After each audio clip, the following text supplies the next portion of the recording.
There's this, I think, prevailing thought that, business books are only about business and not creativity. There's no room for creativity in business. Our next guest, though, is a bit of a dichotomy himself. He is a songwriter, a very creative individual, and a business strategist who's written Creative Strategy Generation, using passion and creativity to compose business strategies that inspire action and growth. Bob Caporale is on the line with us right now. Bob, good morning. Morning, Paul. Thanks for having me. What is a business strategist? It's a good question. I think most people in business should be business strategists, but it's really anybody who's looking for a goal, has a goal in mind and puts together a plan to achieve that goal. Really, I consider that a business strategist. Now, you're a creative guy, and you've used creativity in business. A lot of people, I think that there's no room for creativity. It's got to be by the books, and there are certain formulas that you have to follow, et cetera. But you say that you can really capitalize on your creative strengths.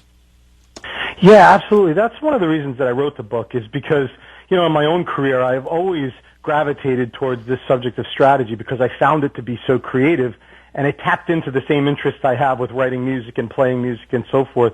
When I started to make those correlations, more and more, it really started to excite me more and more, and that formed the basis for the book.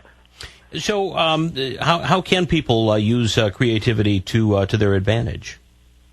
Well, one of the things I think, as you rightly said, you go into business and it seems to be also academic, and, we're taught about the theory and the frameworks and what other companies have done. And sometimes that causes us to want to imitate what, let's say, Apple or IKEA or those types of companies that are, most often written about, what they did. And really, when you think about your own creative source and doing something that's unique in your own way, what I try and encourage people to do is follow a creative process. Not many people understand that there is a creative process. So many people think that creative ideas just pop out of somebody's head, or like it's a lightning bolt that hits you in the top of the head, but it's not true. There's actually a process to it, and that's what I try and capture in the book. Reading an article, and I don't remember where it was. I think it was maybe an Esquire or GQ, but with Stephen Colbert in the ramp-up to the premiere of his talk show last week. It went into great detail about how detail-oriented he is with putting together promos and short video bits and even the design of his theater, and he really got into talking about process and how it's not the finished product, but the process of making the product that's so interesting and inspiring to him. And I think that kind of rings true with what you're saying, Bob, is that no matter what you're involved in, whatever kind of business you're involved in, it's the process of getting things accomplished, whether it's sales or increasing profits and things like that.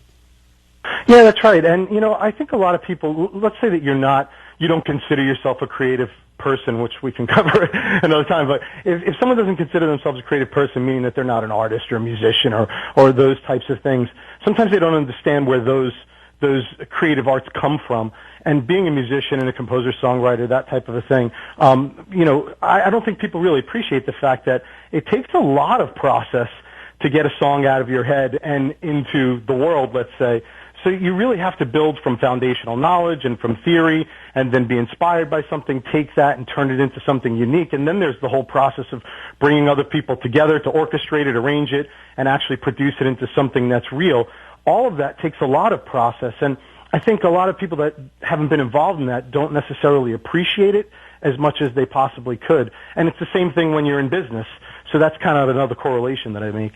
Yeah, what works for one person may not work for another, right?